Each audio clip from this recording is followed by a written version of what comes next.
Naša malá základná škola pri Prešove organizuje exkurziu na Oravu. Nevyšlo to na prvýkrát.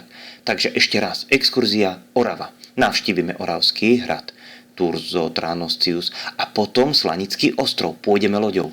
Loďou? No loďou. Tam sa narodil Anton Bernolák. No a nakoniec navštívime skanzen slovenskej dediny v Zuberci. Nádhera, štachytky.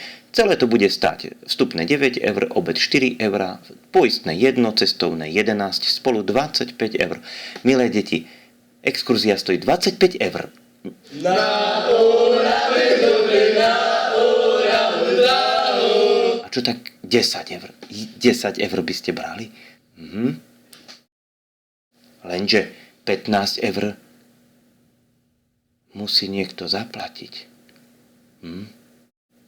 Poradte niekoho. A dobre ľudé, pán učiteľ.